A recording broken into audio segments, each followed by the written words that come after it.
is Kevin Carhill. Hi, Kevin. Welcome to the Politics Show. Hiya, Tony. Good to talk to you.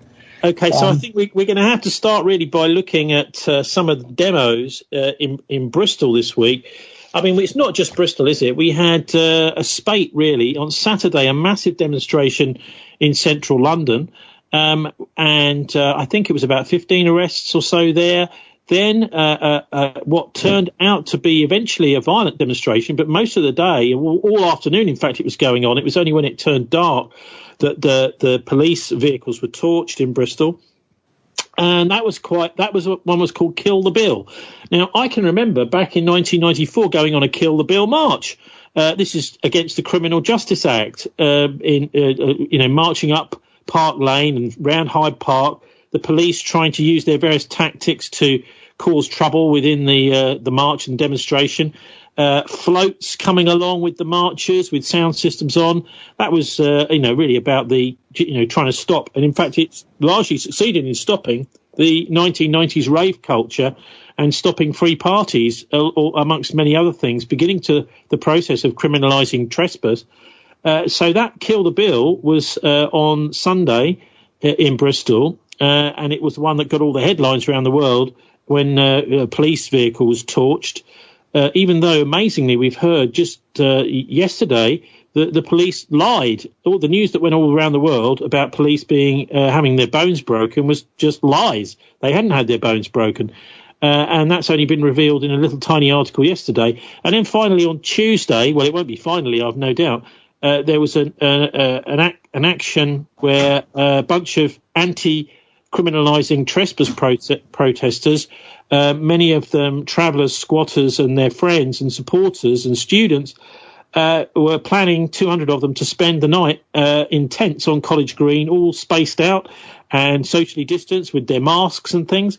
And we had 100 riot police turn up at 10 o'clock and beat them up, moved them on, arrested 15 of them. So double the number who were arrested on Sunday night in the violent disorder we saw on the TV screens, were arrested on Tuesday for sitting around and basically they were sitting down with their hands in the air and they were attacked with dogs and police. Anyway, what do you make of these three demos? Is there anything you'd like to tease out about it, Kevin? I think the media needs to really, really take account of the fact that the police lied. The police lied about the number of injured police and the kind of injuries, and they lied so they could do the attack on the peaceful demonstrators. The police seem to have forgotten it's their duty to protect people's rights to protest. Instead, this new police act it's up to the police to decide who can protest and who can't. And we now see, and I think this is really very serious, in Bristol, the police putting out false information, I mean seriously false information, lying, and then using that to conceal an attack on peaceful protesters. That was always the danger in this new police act. We've entered into a police state. We can't gather or anything unless the police give permission. And that's what the coercion acts of the 1700s and 1800s. Nobody would remember, of course, nobody was there. But in the 1700s and 1800s, eventually, it was up to the militia to grant permission for more than two people to meet each other. And, the penalties were extraordinary. Now, we're in a situation where the police entirely, permission to protest is in the hands of the police. Okay. And when the police are using lies, this is very serious. Well, the interesting thing about that is that the demonstration on Sunday night, the Kill the Bill demonstration, well, it actually happened peacefully all day long. Many of the reports didn't report the fact that they'd had thousands of people marching peacefully through Bristol previously to this. They just report the pictures of the burning police vehicle, the fireworks going off and this sort of thing. But, of course, that flashes all over the world. And the little tiny piece of news about, we lied about the police being injured and having their bones broken. It just gets a tiny little bit of news and hardly anyone will see that, Kevin. Yeah, no, I mean, this is what it was. senior police officers, I suspect, were led by the PR department who put out the lies. But senior police officers have to get a grip of themselves and realize they have legal duties to protect peaceful protest. It's not their job to suppress protest or anything else. It's not their job to decide who or why they can protest. Yeah, People it's also right, the job. It's in the Human Rights Act, a right to protest. Well, they would say, "I'm sorry, it's COVID. You're not allowed to do anything." But the problem here is also the journalists are not interrogating the facts. You know, the police, what the police say is just taken as fact. It's not questioned, and often what happens, particularly when the demonstrators are poor people, as we were seeing on Tuesday, particularly lots of people who are about to be criminalised with Priti Patel's new law. Everything they say is taken with a pinch of salt, and the journalists will be saying to them, well, you know, show us the evidence, unless it's actually evidence which is there in their face.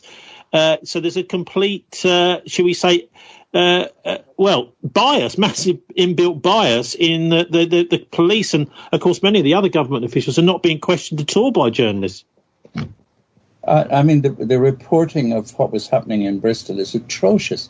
But this morning, you have a head teacher in South London at Dulwich College threatening his pupils with COVID police action if they protested about the rape culture in the school.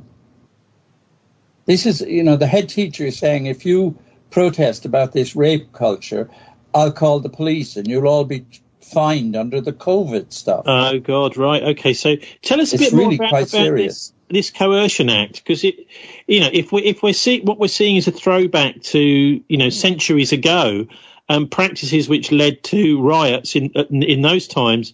You know, it'd be certainly interesting to know what this coercion act was about. Well, the coercion acts, as I say, in the 1700s and 1800s are very simple.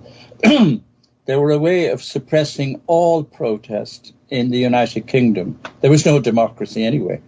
About 2% of the population had the vote and nobody owned anything. But the progress of the coercion acts, the militia were authorized to license any protest, and any group of more than 2 people eventually could get you arrested.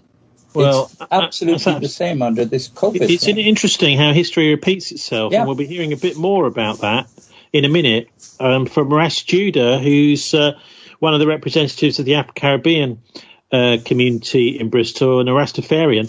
And also he was one of the founding members of the police consultation group, where the police were supposed to chat to people like him in order to make sure that they didn't get the sort of riots that happened in the 1980s again. But, of course, that has now, he was telling me, been disbanded. But we'll be coming to him in a minute, because I thought we'd start with Karen Bell's report on Wednesday evening on ITV West, which takes us through what happened on Tuesday night when you had 200 people wanting to protest this bill, which is actually going to turn them into criminals, and then being told by the police, well, you're going to have to find another time to protest about this. Now is not the right time.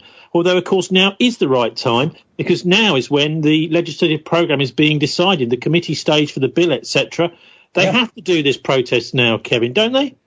Absolutely. And this is why handing the police the power to decide whether at all any protest can happen is utterly wrong.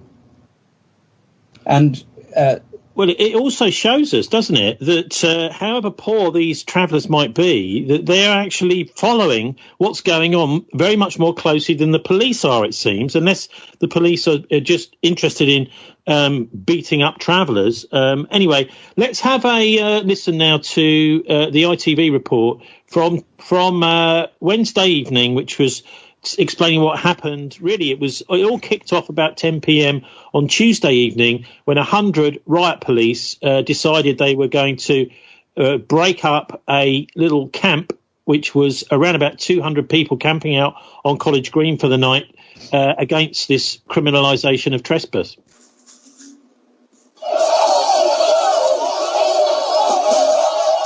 Morning key in central Bristol again. Riot police, horses, dogs and a helicopter brought in to shut down a peaceful protest. Scores of extra officers deployed from Wales, Gloucestershire, Devon, Dorset and Wiltshire. The evening had started so differently. People had gathered on College Green to protest about the government's plan to make trespass a criminal offence. They'd set up tents and sound systems, but insisted they meant no harm. Police liaison officers had asked some to disperse, but the protesters didn't move on. And so at 10 o'clock, 100 riot police arrived to do it for them. You indicated you planned to stay for 1 hour several hours ago. Crowd will now disperse, or force may be used. Protesters lay down as officers raged through their camp. A splinter group was chased down a nearby street. And then, things ground to a halt. So, it's now 10 to 11 at night, and we've reached something of a standoff. The protesters are sitting singing on the ground and looking at them. Police and horses and dogs ready for a full-blown riot. Protesters we spoke to were angry and upset at what they saw as a major overreaction by the police. We were singing, doing poetry, and heard the police were coming, so lay on the ground silently, and they started coming in. We've been protesting so peacefully all night, and now they've turned up in full riot gear. I've been pushed over. I've been trampled on by police tonight. People lay down. It was very scary. They came in closer and closer, started hitting people at the front. So then everyone had to get up and run, and then they charged after us with horses and dogs, and now it's ended up like this. Police said this gathering with no social distancing was illegal and an insult to everyone who does follow lockdown rules. And they also had this fresh in their minds. The violence of Sunday, which left 21 officers injured and several police vehicles destroyed. That too had started as a peaceful protest on College Green, and last night police weren't taking any chances. Okay, Kevin, what do you make of that? Well, it's exactly as you've told it, Tony. The aggressors, and this is ridiculous, the aggressors in most cases are the police. These are the people who now have the power to stop any protest and have... It's daft giving people like the police the powers like that. They shouldn't have happened. But think back to that protest about 10 days ago about that poor girl who was kidnapped and murdered. It all went wrong on Clapham Common. The police manhandled the protesters, and all the politicians, specifically Priti Patel, ran for it. No, they hadn't done that. And then we see that the memos the Guardian got, Priti Patel ordered the police to attack the protesters. And of course... Well, that's pretty shocking, isn't it? I mean, this is a good time, I think, maybe to talk a bit about Priti Patel. I think it was December 2017 that she was expelled from the cabinet for having secret meetings, 12 secret meetings, I think. It was when she was supposedly on a family holiday, but actually she wasn't. She was having political meetings. Basically, this is treachery with the Israeli leadership behind the back of everyone else in the British cabinet. And then she was expelled as a result. One of the things she was trying to do as International Development Secretary was to get British taxpayers' money to be actually paying for the Israeli army in the occupied Golan Heights, which is part of Syria, which the Israeli army is occupying. So she's pretty much nailed her colours to the mast there by going behind diplomats' backs, actually risking her career in order to feather her own nest, and actually almost as an agent for the Israelis within the British cabinet. Yeah. Well, if there's anything, okay, think of how the United Kingdom reacted when Tom Moore, do you remember Captain Tom, did his little walk and people chipped in 32 million quid. We have a Home Secretary who, faced with the most helpless people on earth, the refugees, She wants to ship them out to the Falklands or somewhere. I mean, if wherever cruelty occurs, you find Priti Patel making it worse. I mean, she's the cruelest Home Secretary in living memory. Well, that's true. And also, she certainly seems to be a bit of a traitor. But anyway, rather than just hear from ITV, we're going to be hearing from various people this evening. I managed to track down someone who's involved in the Right to Reside campaign, which is this perfectly legitimate, incredibly important, led generally by travellers and other sorts of people who are going to be about to be made criminals by Priti Patel, and asked her actually to just take us through what happened. Her name is Blue, and she spoke to us a couple of days ago about the Bristol anti-criminal trespass protest. Everyone arrived, and that was like, I think in the end it was no more than 200 people at its peak. Throughout the day, people were coming. We had children there. There was families. There was different people with different stations. So some people had brought soup and food. Other people had brought stencil making equipment and spray paints and doing making stickers with like different kind of slogans, raising awareness about what this trespass law means, and then like different signs, like kind of just raising awareness. And there were people there who were liaisoning with the police throughout the day, talking with the police liaison officers throughout the day. And initially, immediately actually, having spoken to the police, everyone said we're staying for one night. It's a one-night occupation. We're reclaiming the night ourselves as well. We're showing solidarity for each other, for women on the streets, for us on the streets, and we're going to keep this a safe and peaceful space. And they said, that's fine. They were even like, if you need toilets, if you need water, if you need resources or anything like that, we can help provide that for you. Just ask. So we said, okay, yeah, maybe toilets might be useful, but that had been agreed on. And that was what was frustrating, because it was sort of like, it was a positive day. We were left to be relaxed throughout the day. We were talking and discussing and staying in touch and keeping in base with them, making sure that nothing was getting out of hand. Everyone was helping kind of keep each other in check. When the music, we had speakers as well, so there was all speakers there. Everyone who came was speaking, talking about their experiences being travellers or gypsies or Romani, and what it meant, why it was important, where are we going, and just thinking about all these things. And even when some points people were standing and the music might have been getting a bit, excitable, everyone kind of remind each other that we were here to listen to the speakers, that this was an educational event, that this was a peaceful event, and that really, if we wanted to remain, we'd have to really think about staying seated, trying to remain distanced, keeping their masks up, being safe.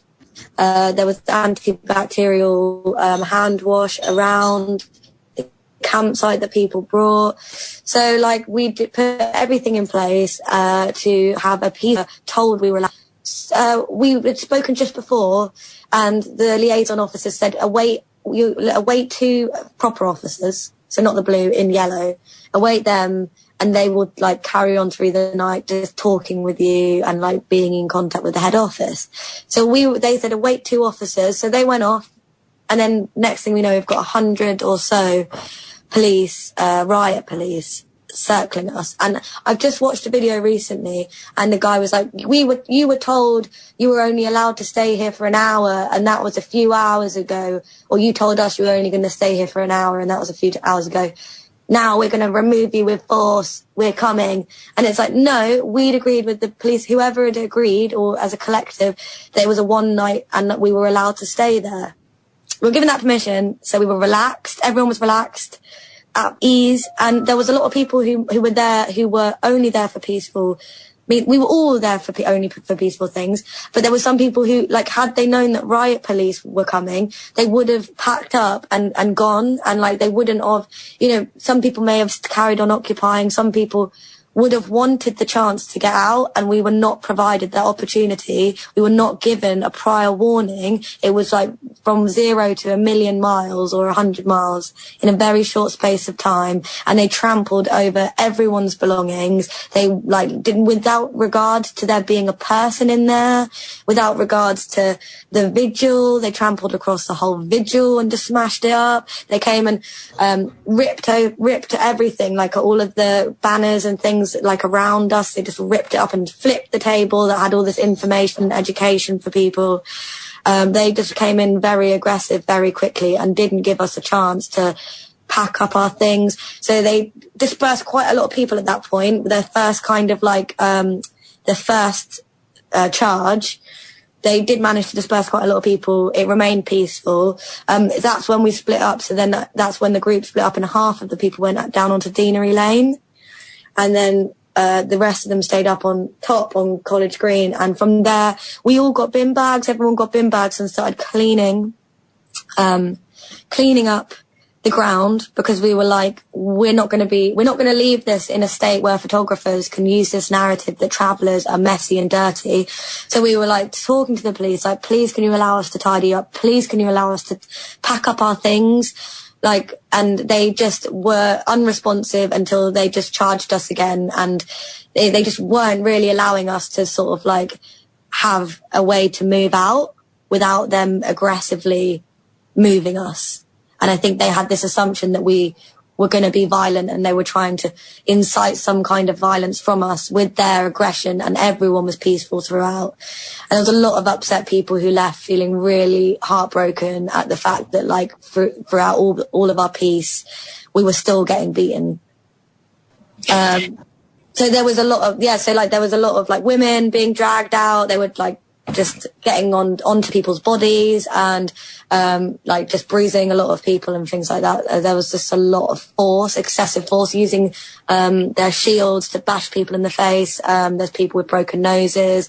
There's people who have been hospitalized tonight. And I just think it's funny that on Sunday, and this is completely separate, okay, yes, we're protesting our right to protest as well as everything, but this was to raise awareness for traveller and Gypsy and Romani communities who are not being spoken about right now. This conversation is being forgotten about. This is a peaceful protest where we wanted to showcase the community that we have and that we are, and what communities is built from living on the road and living in different unusual kind of spaces and making the most out of buildings that have been thrown away from society. All these things, people who care and come together and make something out of nothing. That's a lot of what the ethos is about, and it's beautiful. And that's something that we wanted to really showcase. Everyone wanted to represent the travelling Gypsy and Romani communities in the best way that we could. Do you think that there's some sort of, it sounds to me almost like a kind of act of vengeance for the attack on the Bridewell police station on Sunday? Yes. I think they're obviously very frustrated and upset with what happened on Sunday, and they're angry. And I think there's been repeated instances of this in the past. I think I wasn't in Bristol at the time. I have not been in Bristol for that long, but the Stokes Croft riots. And then someone who was there had said that 2 weeks or a week later, there was a gathering of 200 people, and at the riots, the police, whatever happened there, but then 2 weeks later, a week later, where there was another gathering, they did come in very heavy-handed, and it was a kind of similar thing of you've humiliated us, now we respond to that humiliation the next event that happens. Okay, that's Blue from the Right to Reside protest.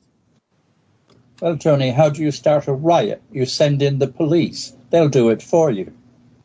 In this case, tricked into staying, really. That's what they were, isn't it? The police are there saying it's all fine, everything's going to be, at least according to Blue there, everyone's totally relaxed, about to sort of put their heads down and go to sleep, maybe have a bit of a chat and a few drinks with their friends.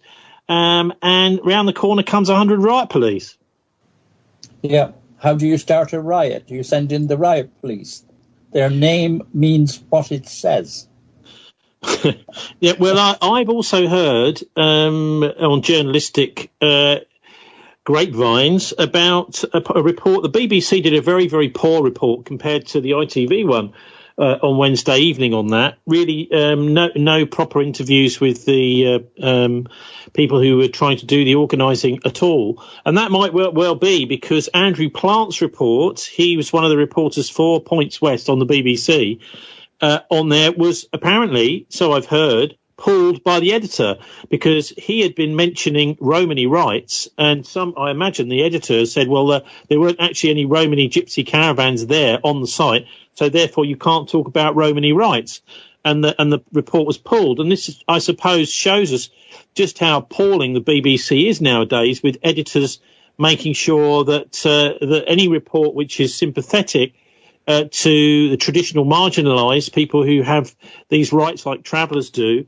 under international human rights law, doesn't get a fair reporting. And that, this is another way, I suppose, Kevin, that the media can be used to enforce a police state simply by pulling reports which are sympathetic to those who are doing a peaceful demonstration. I think what the media need to be reminded of is what happened to the Sun newspaper when it told all the lies about Hillsborough. The lies that were told to the Sun by the police. The people of Hillsborough and Liverpool still don't buy the Sun, and it's despised in that part of the country. Well, I hope that there is a bit of comeback for this, but you do wonder because so much of the establishment system that is supposed to look into these things, inquiries, etc., seems to be just simply there to support the establishment. I also picked up that the police also refused press access for the Bristol Cable, which is a reporting outfit that used to be based where we were doing this show from at the People's Republic of Stokes Croft. It's now moved to Sandy Hall, Rutherford, the Green Candidates Zone, which is I think it's called Creative Youth Network, near to them. And that space, so the rent is going to them instead. But the Cable is a perfectly legitimate, it's an excellent alternative newspaper in Bristol, Kevin.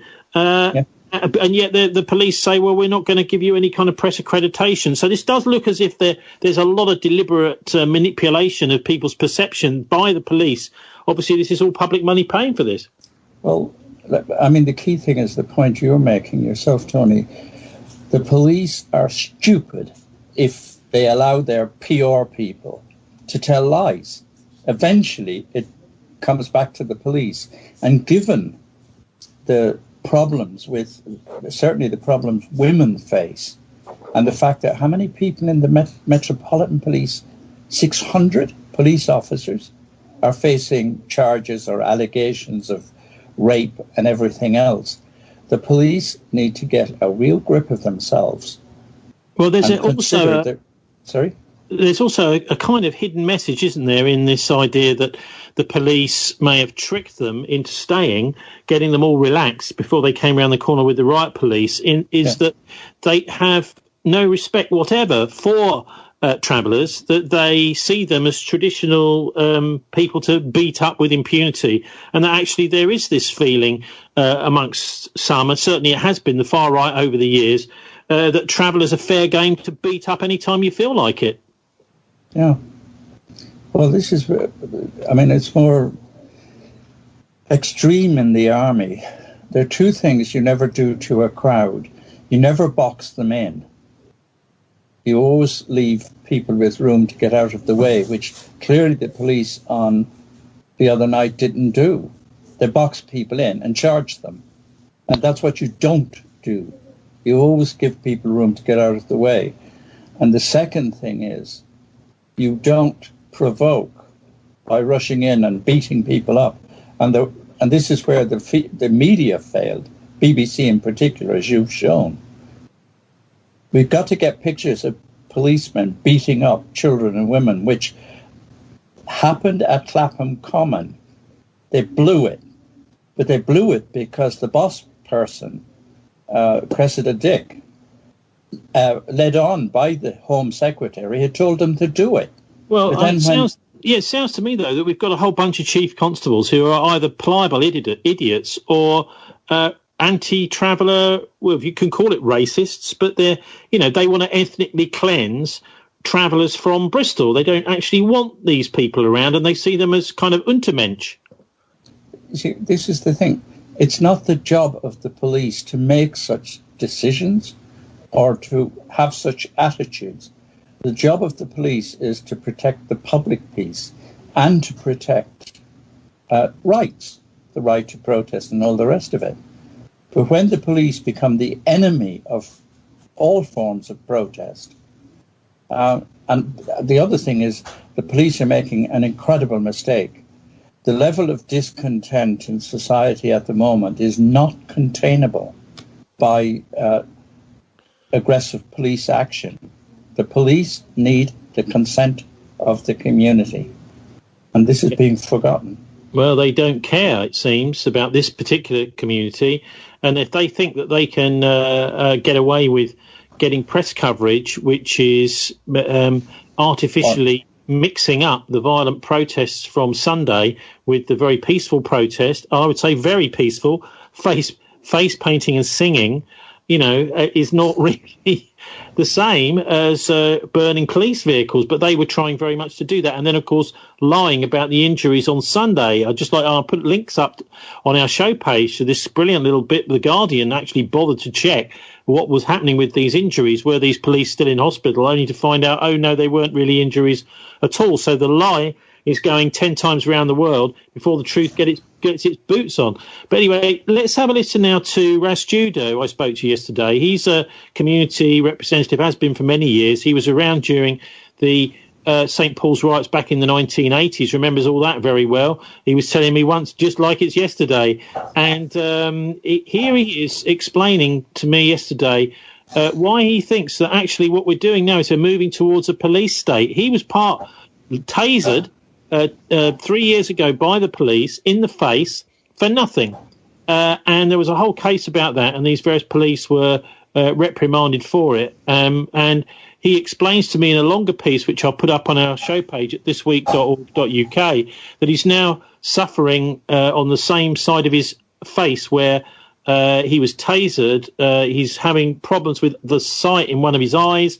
He's an elderly chap. But anyway, let's have a listen here now to what Ras Judah had to say about the police's actions this week and comparing it really with what was going on in the 1980s in St. Paul's. We do know that we're living in a relatively police state. We have got so many cameras around our city and so forth, in particular, especially within the black community, so to speak. But I do know that camera is all around the city. Now, people are not that stupid to just going out and causing these sort of problems, knowing full well if they are at fault, they will be caught. Yes, I do know that there's a number of people within the constables, not only in Bristol, but all over the country, who are trained to be undercover agitators. I wouldn't put it past that for one moment, as some of these people wasn't at the forefront of any negative thing that took place outside Bridewell. No, I'm not that naive to think otherwise.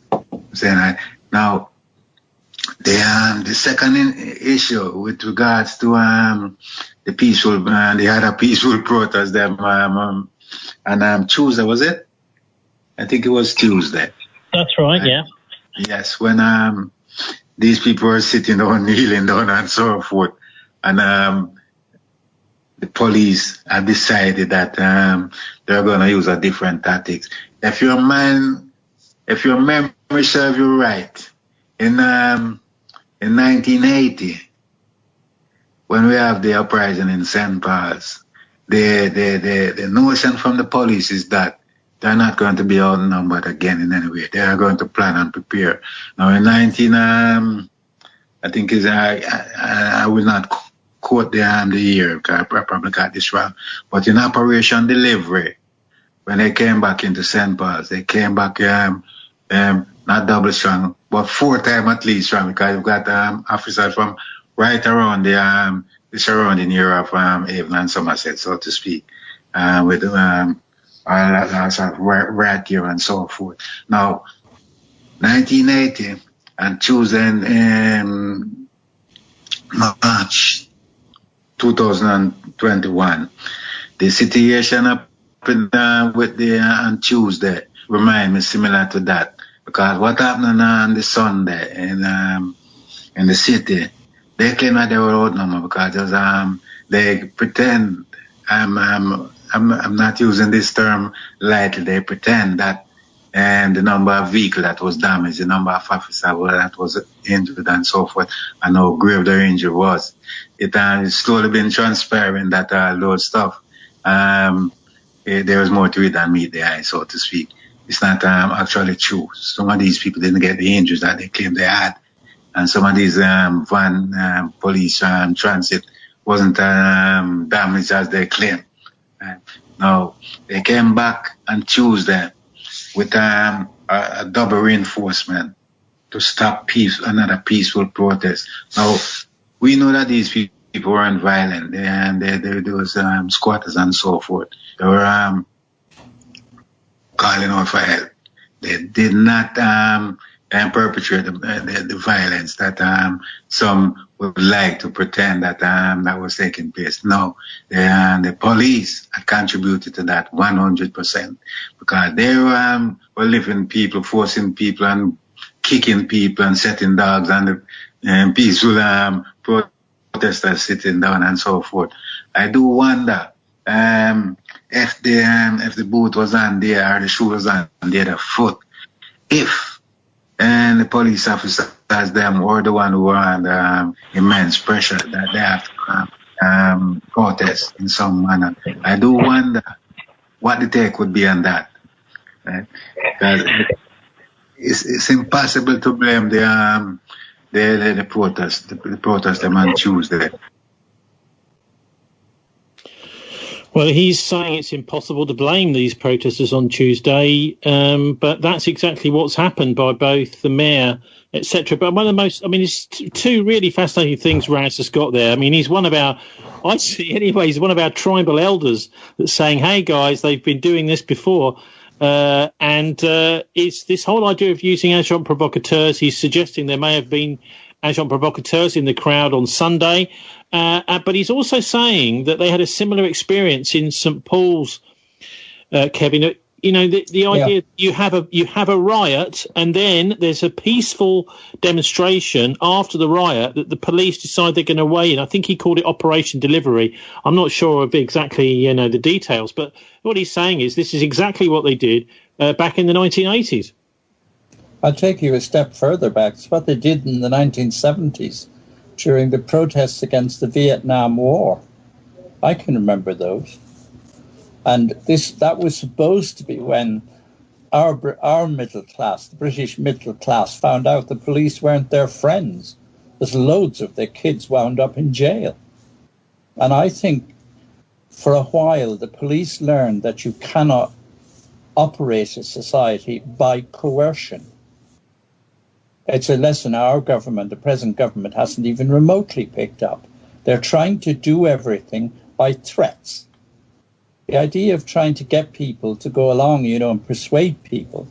And then, as I say, the worst example was the protest over that poor woman who was murdered 10 days ago. Sarah Everard.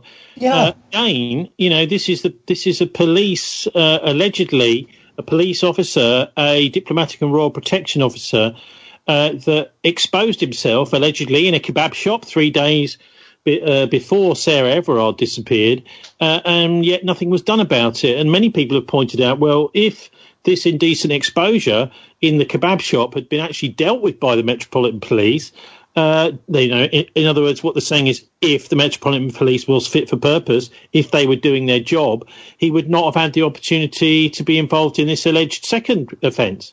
Yeah. Well, as I said, but the thing, like the police in Bristol lying, the moment the photographs of the police manhandling women hit the television screens, people like Priti Patel said, no, it was the police. And she was actually, the Guardian got the memo. She was the one who told Cressida Dick, the Metropolitan Police Commissioner, to go in heavy. It was atrocious. But Priti Patel and some of the gangsters in government with her don't believe in the rule of law. They're trying to go back to the British 18th century, when the militia just beat anybody. Everybody got beaten up. You got sent to us, transported if you took a rabbit. You know, the thing, they're trying in an unsubtle way to go back to the same thing. You can't trust people to do the right thing. In actual fact, what people like Tom Moore proved is there are few kinder and better behaved people than the people in this country. And what they don't like is brutal authority, like the police. The police have lots of authority and they have shields and tear gas. Using it in Britain is a serious mistake. It didn't work in the 17th century and it isn't going to work now, I think. Well, I mean, there's a basic fact that comes out of all of this, is if you're going to get beaten up by the police for having a peaceful protest, what's the incentive to have a peaceful protest? Well, as I said, if you want to destroy peaceful process, you bring in the police. But it's weird how, but again, the police follow the attitude of those above them. And we, the people, are being utterly lied to by the gang in Parliament at the moment, the majority in Parliament. They're saying, no, this isn't the Coercion Acts. But anybody who reads the police authority over protest, this is, you know, the Coercion Acts of the 1700s.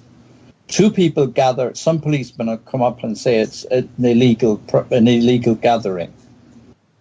You know, this. But I mean, this is one of the things that's been involved in all this COVID legislation. I mean, Raz touched on it briefly there, and I asked him about it in the long interview, which I'll put up on our show page at thisweek.org.uk. The idea here is that the police and the mayor both said, as we're about to hear, Kevin, that the COVID rules were, everyone has worked so hard on the COVID thing over the last year, and these annoying travellers, the right to reside protesters, are insulting the public by having a protest.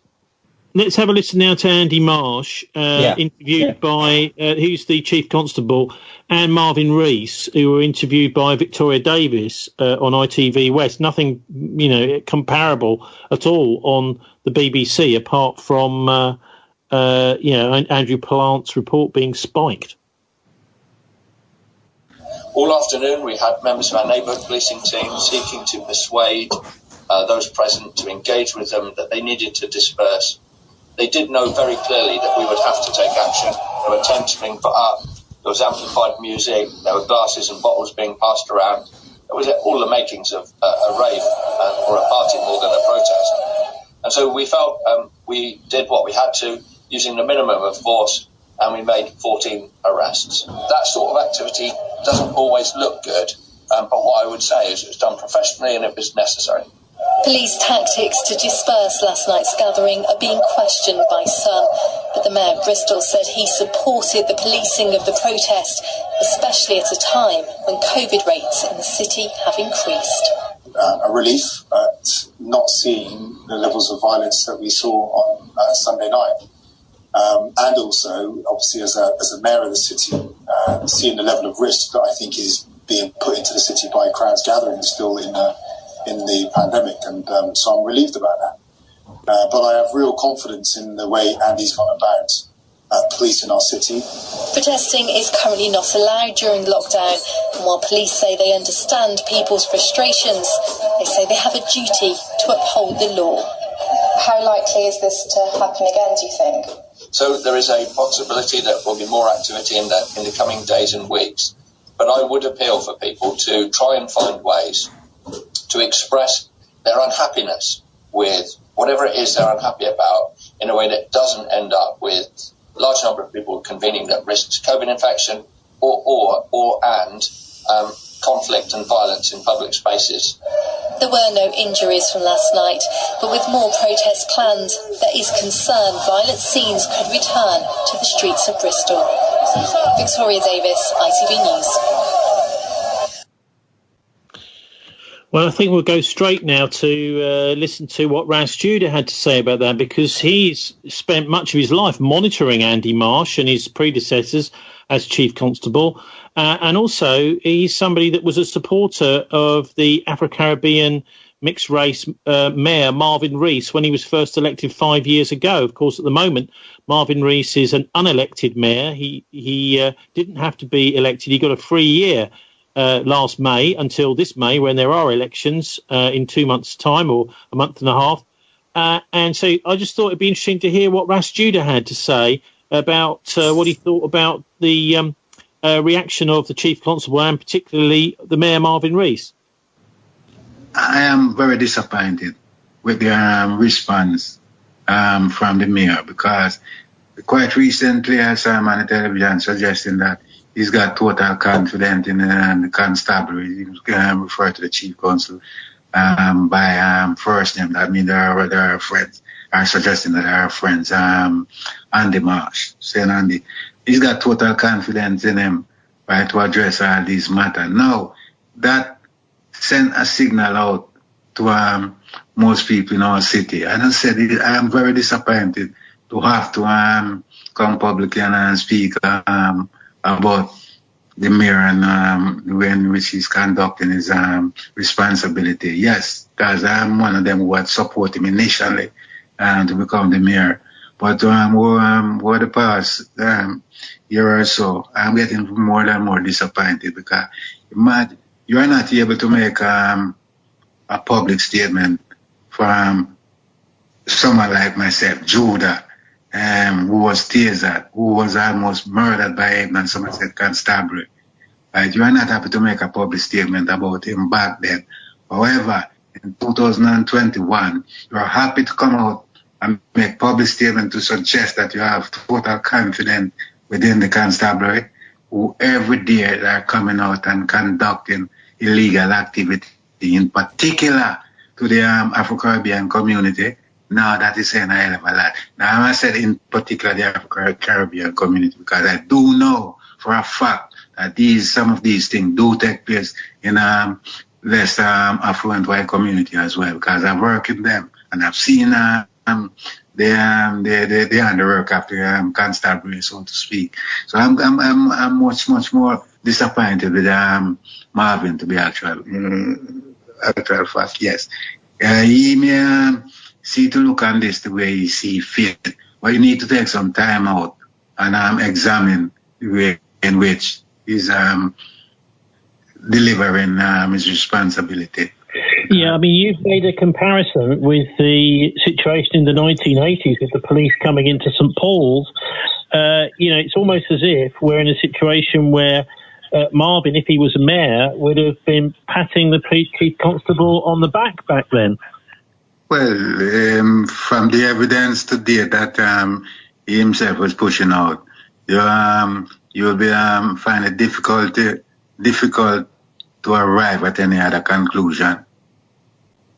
Well, it's a bit naughty of me really putting words in his mouth there, but that's what he was saying really, is that our present mayor, mixed-race Afro-Caribbean mayor, is doing exactly what civic leaders, in fact the police, did to St Paul's back in the 1980s, Kevin.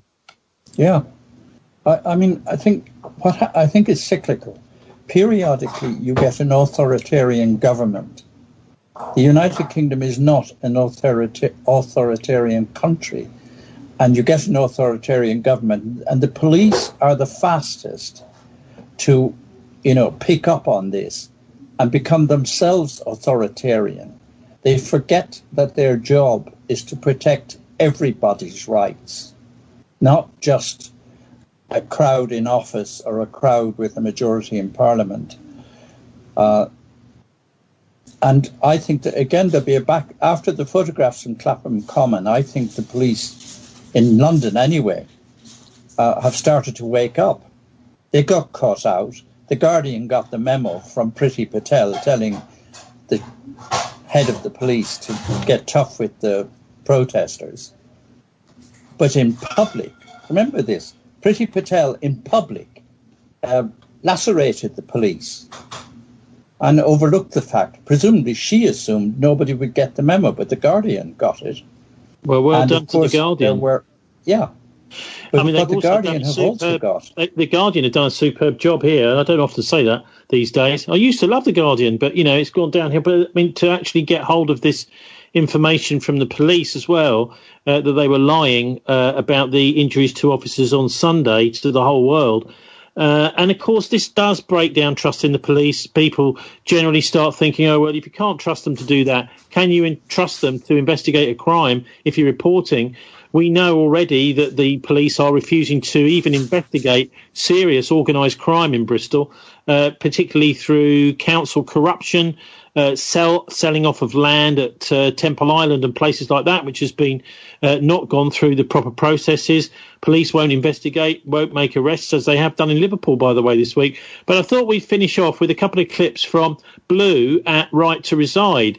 And one thing that she said to me when I spoke to her was, actually what's happening here is that the poor are being criminalised. We need to have structures in place for people to be able to sort out abandoned buildings and whatever that they see fit. We need more trust in us as people. I think they're trying to create this narrative that us as human beings are unable to look after ourselves, and we need more police power because we're unruly.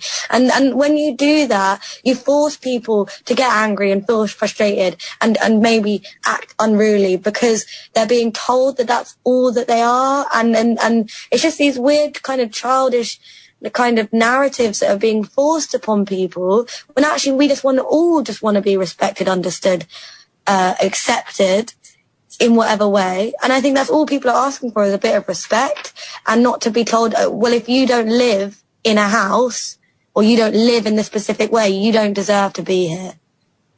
That needs to change. I mean, this is reminiscent, actually, of 1930s Germany. This is one of the first groups that was targeted, along with the trade unionists, was the travellers and the gypsies and itinerants by the Nazis. Yeah. This has been reflected upon quite a bit. And I also wanted to say there was a homeless guy called Bob who I've spoken to, and he's done some interviews as well, but I'm not sure if you've heard about this story. But he was just recently sat outside Sainsbury's. It's his normal place where he sits, and he was being told by the police that he was going to get done for for trespassing, and that he was better off in prison. It would do him good. Give him a couple of months to sober up. He's never been in prison before, and these are his only options. Go to prison, it will sort you out. It's a lot of young people were upset on Sunday. It was all sorts of people, but there's a lot of young people upset at the moment because we don't know what future we're walking into. And I just think a future where we don't have autonomy, because that's what this is. This is a direct attack on our autonomy as human beings. And they just want us to be registered. They want to know every single little last place that we've been and where we go. We're being surveillanced. And if we're living in the woods somewhere peacefully, watching the butterflies in the morning and just trying to have an easy life, that's not acceptable, apparently. No. Sorry, Kevin, you wanted to say something there? Yeah, I mean, you mentioned the road to the Nazi atrocities was paved with, the initial legislation making being a Romani an offence. And what the police here are trying to do in our own country is make things like living a slightly off-beat life criminal. How long before they start putting all the travellers in concentration camps? It didn't take long for the Nazis to do it. And this is the road that the Nazis got set out upon in 1933. Yeah, we've already had, probably best part of nearly 2 years now, maybe even 3 under Marvin Rees, of attacks on travellers. And when I say that, I mean, basically threats to imprison them, threats to confiscate their vehicles. It's been a sort of whack-a-mole policy where, as the travellers begin to congregate in a part of the city, like they were in Greenbank a couple of years ago, the council applies for and gets an injunction, knowing that there will be very little legal clout by the travellers to resist it in the courts. to injunct them out of the area. So then they pop up somewhere else. In this latest case, it's St Werburgh's in the city. And I was involved in a court case myself there, as the city council is actually saying, well, what we want to do in St Werburgh's is any traveller vehicle that's caught here, the owners, unless they leave immediately, will have their vehicles confiscated, and they will be facing up to 2 years in prison for contempt of court for ignoring an injunction against, there'll be basically little signs going up on the street with no traveller written on it. I mean, it's also interesting that looking at what she was talking about, the young people. I mean, this lockdown has obviously affected young people enormously, particularly when all of the accounts say that young people are not in danger from COVID-19. 15 people were arrested during the protest on College Green, the police say, on Tuesday evening, 23rd of March. 4 women aged 19, 20, 24, and another at age 19. And one of the women who was arrested is of no fixed abode, a homeless woman. 5 men from Bristol, aged 19, 20, 22, 28 and 19. Another man aged 20. These are all absolutely, people who are starting out in life. And they're saying, well, actually, we don't actually want, as people who are beginning our lives, to try and make a life for ourselves, to be turned immediately by Priti Patel into criminals. Tony, do you remember that terrible poem from the Nazi period? I can't remember who it's by, but we'll paraphrase it. I'm sorry. When the police came for you, I didn't help you because I wasn't a Romany. And then the end of the poem is, when the police came for me, there was nobody to help me. The police here, the United Kingdom is generally a peaceable country, and it's generous and it's kind. And one of the reasons is it doesn't put up with little Hitlers in uniform. But the police are picking up this bad vibe from an authoritarian government in Parliament. I mean, the media treat Boris Johnson as a liberal. I mean, he's the most illiberal person ever to be a prime minister.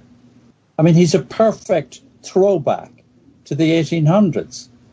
Hang, flog, imprison, beat up, deport. It's hang 'em and flog 'em brigade. But okay, I think we'll leave the last word, though, to Blue from the Right to Reside campaign. There are various other campaigns around there. A lot of these things these days are hashtags, either on Twitter, Facebook, Instagram or whatever. And so they've got various. There's one called RAT, which is Resist Anti-Trespass. There's another one called Right to Reside, which is the people who were involved in this one in Bristol on Tuesday evening that was so horrendously suppressed and beaten up. In fact, the violence on Tuesday night by the police was far more, it seems, than the violence on Sunday night by people campaigning against the police. Even though a vehicle was torched, the police weren't actually physically injured. There were quite a lot of injuries amongst those people beaten up with batons and chased with dogs on Tuesday. But anyway, here's Blue explaining what her campaign, the Right to Reside, is actually demanding. We demand that if they're going to put forward legislations that are going to change people's lives so dramatically, they cannot do it when we're not allowed to protest. They have to wait. They're lifting next week, for example. You can't just push through legislations that are that detrimental to people's human rights without us being able to stand up and say something about it. Well, my little round of applause for her. And actually, what Priti Patel's doing, Kevin, is criminalising her. So it's saying that what you used to do to live is now going to become a criminal offence, and the police are going to be on you at 8 o'clock in the morning. Yeah, or even earlier. Yeah. Well, here's what the problem is. Parliament is useless, and as you know, I worked there for 34 years. But the right, let me go sideways. The right to privacy is Article 8 of the UK Human Rights Act. It's about 2 paragraphs. Do you know how many pages of legislation are there to protect this right to privacy? 971. Now, if you're trying to exercise your right to privacy, how do you, as a layperson, work your way through 971 pages of law? What Parliament is doing is disseminating and destroying rights with detailed legislation. And it's what they're doing to people like we've just heard. They legislate you into prison. They legislate you away from your rights. And because you're not a lawyer or you haven't got money, you can't go to court and protect yourself. Well, I think we were hearing from Alan Watt yesterday, who died a few weeks ago.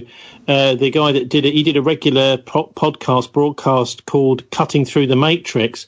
The laws were tightened up on almost everything over a space of a couple of years in order to criminalise poor people in Britain who basically desperately needed bread or whatever, and they were going to starve without it. And then when they were caught, they would be transported to Australia. So this is how Australia was colonised, Kevin. Yep. If you took a rabbit on private land back in the 1700s, you'd be transported for life. I mean, the cruelty, but this cruelty, it's hidden now, but it's creeping back. And I mean, every politician in the House of Commons knows that prisons don't work. They're simply universities of crime. Nonetheless, what does Parliament do? It passes more and more legislation so that more and more people are criminalised and more people are put in jail. Well, I mean, it's certainly... Parliament manufactures crime. Well, they certainly seem to be doing their best to turn Britain into a police state with this police crime courts and sentencing bill of Priti Patel, our lovely Israeli agent Home Secretary.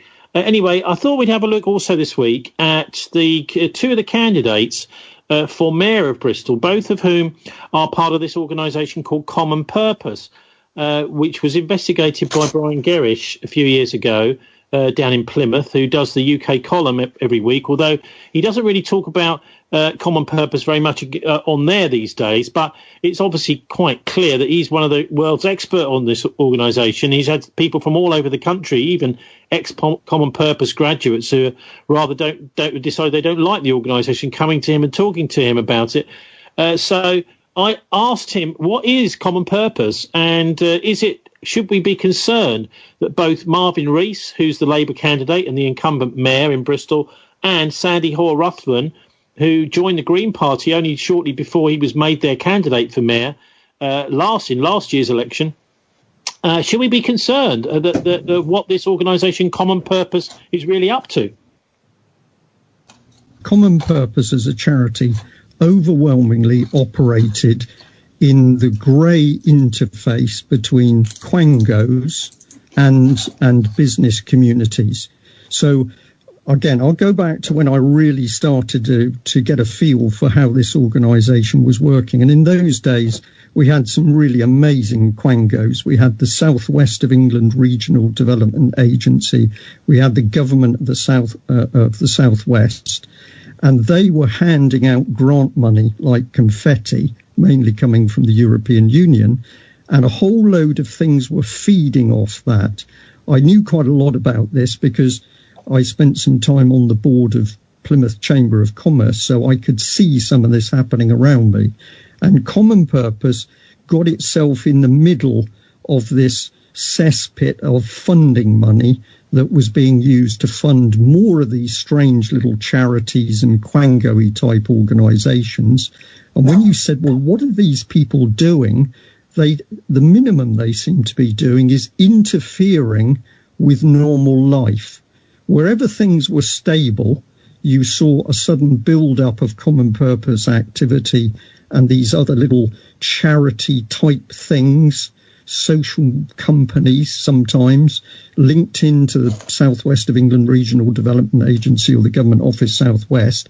And then you started to see things falling apart or changing in a way that was not necessarily very positive. Well, I think most people will recognise they've seen much of our civil society doing exactly that, crumbling. I mean, you know, what you seem to be alleging there is that this could, and this sort of network could be used as a kind of fifth column. Oh, I have described it as a fifth column, and sorry, you're making me laugh. The reason I'm laughing is that the chief executive, as was a lady called Julia Middleton, wrote a book. Title will come into my mind in a minute. But in that book, she actually talked about a fifth column. She talked about how you got your agenda through, and she talked to various people. And on one page, she's talking about steamrolling over the opposition, ridiculing them, pushing them aside. So when I read this book, I thought that this book was very aggressive in the way it was dealing with other people. And well, let me just say, because I know she's done a book, I don't know if it's the one you're talking about, called Beyond Authority. Yes, thank you. It just dropped out of my head. That is the book. And in it, you get this extraordinary mixture of stuff, because very early on in it, she's praising bankers. In particular, she praises East German bankers. Now, I paid attention to that because one of the things I was always interested in is who paid for the setup of Common Purpose. And Common Purpose themselves never declared that, although in several documents that I saw, Julia Middleton referred to the tremendous help they got from banks and financial institutions who were never named. One of the organisations I know for a fact strongly supported Common Purpose was Deutsche Bank. And I always was fascinated at how can you possibly say, I met with bankers and these people had amazing ideas for changing society. I'm sorry to be a bit ruthless here, but high-level bankers earning millions and millions of pounds a year, I don't see any good ideas for helping the ordinary man or woman on the street. And yet these organisations had helped to fund Common Purpose into existence. This was one of the key trails where I began to feel deeply uncomfortable. Yeah, Kevin, what do you make of these Common Purpose people? I don't quite like the idea that we've got a secret organisation, very secretive anyway, behind two of our mayor candidates, none of whom will speak to me. They won't pick up the phone, and I get very, what I would say is annoyed. I mean, particularly, well, both of them actually over the years have behaved exactly the same. I've approached them to do interviews, and then they come up with excuses. They can't do it.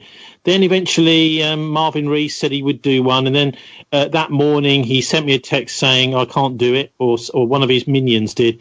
The idea really is to just kind of wear down your will to live as a journalist. You know that you're never going to get anything from them because even when they say that they want to talk to you, they're really just lying through their teeth. They don't want to. And they're like PR people.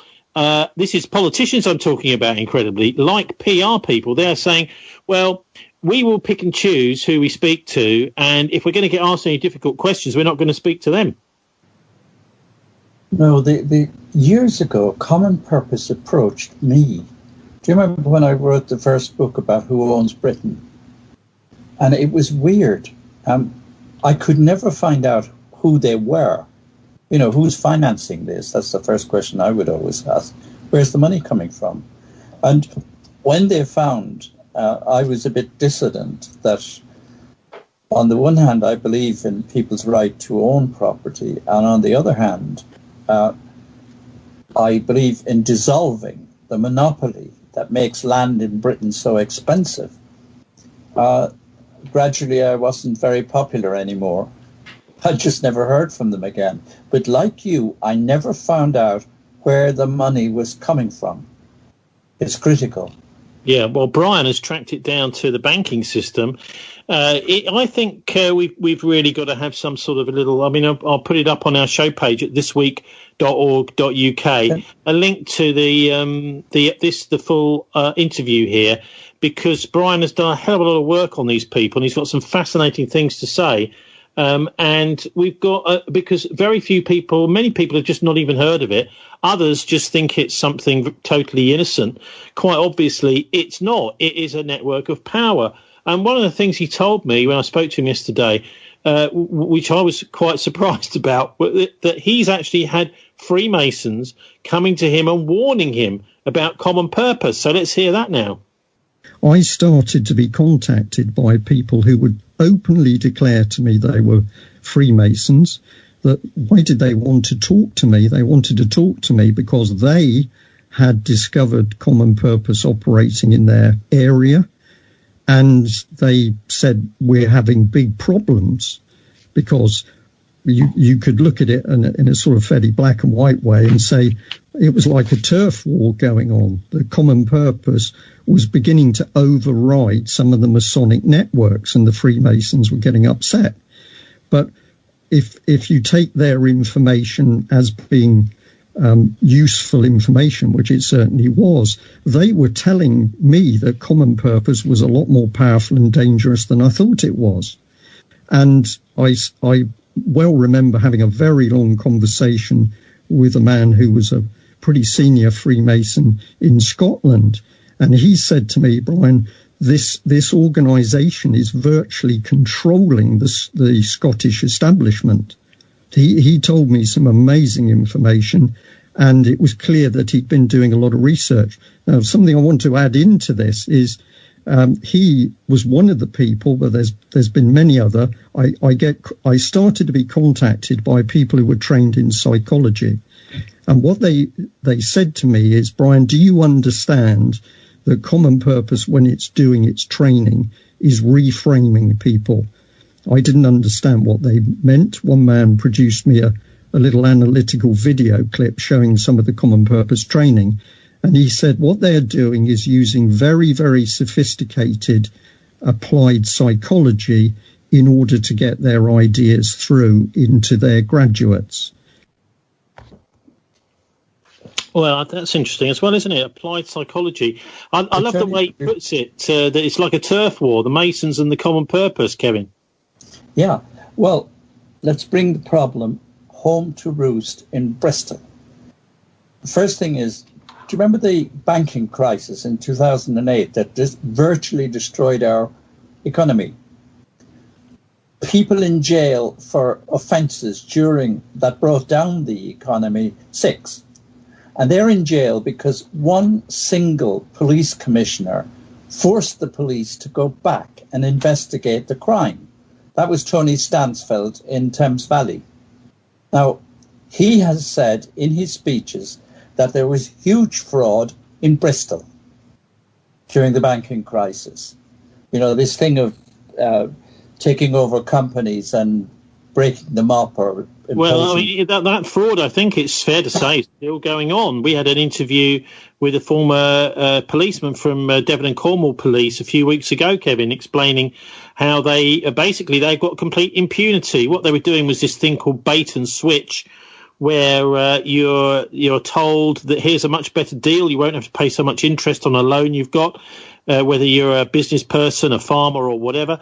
And then all of a sudden you find you've completely lost control of the bank accounts. You're not allowed to get bank statements, and suddenly you're being foreclosed on. Basically, the whole thing is a confidence trick and a fraud carried out by the banks. But the Avon and Somerset police apparently don't seem to be interested, partly because there are several of the detectives at the CID who are alleged to have been part of the fraud.